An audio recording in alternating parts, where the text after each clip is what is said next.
Қазақ даласындағы небір майталман ұста шеберлеріміз әсем әшекей бұйымдарды жасады. Олар сырға жүзік, білезік, сақина сияқты сан алуан түрлі әсем әшекей бұйымдарымыз бұл халқымыздың баға жетпес құндылықтары, мол мұрамыз. Осы әшекей бұйымдардың ішінде жүзіктердің алатын орны ерекше. Бүгін мен сіздерге құс тұмсық жүзік туралы айтып берейін.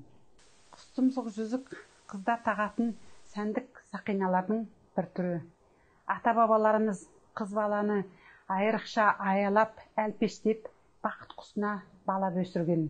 Құс тұмсық жүзікті қызды ұзатылатын кезде әкесі арнайы ырымдап, ұстаға барып дайындаған. Құс тұмсық жүзік ол қалың және мықты етіп жасалады.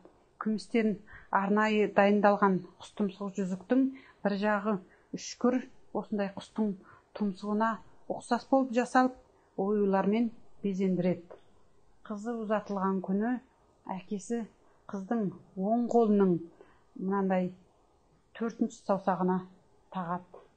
Құс тұмсық жүзіктің рәміздік мағынасы ол қызым барған жерінде тастай батып судай сіңсін, бақытты, сыйлы болсын, енесіне сүйкімді, күйеуінің сүйікті, әулетіне сыйлы келін болсын деген мағынаға сияды.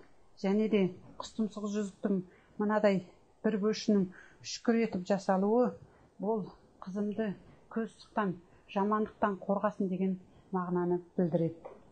Жылдар өтіп, жаңа түскен келін ата-енесімен, жұбайымен жақсы тату өмір сүрсе, осы құс тұмсық жүзікті келген жолаушылардан әдейі аманат етіп төркініне қайтарып жібереді.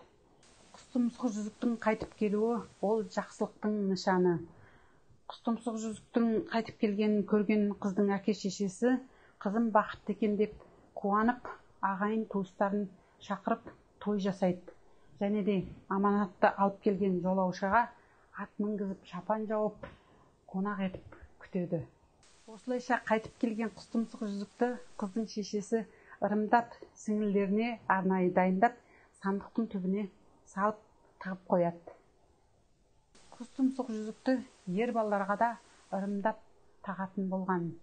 Ер қолындағы құс тұмсық жүзік ол азаматтың еркіндігі, тәуелсіздігінің белгісі болса, және де қауіп-қатерден сақтап, жаудың сағын сындырсын деген мағынаға сияды. Құс тұмсық жүзікті қазақтың хандары мөр ретінде таққан. Олардың аттары жазылған. Мысалы, суреттегідей Абылай ханның жүзігінде Абылай батыр Сұлтан Бәлиұлы деген жазу араб тілінде жазылған.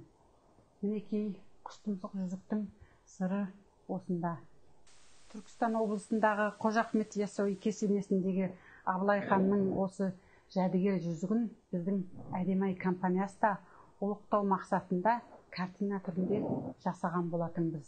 Осындай құс тұмсық жүзікті тағып жүретін биліктегі азаматтарымыз көп болсын, және де құс тұмсық жүзікті тағу дәстүрін жаңғыртып, азаматтарымыз үнемі тағып жүрсе екен.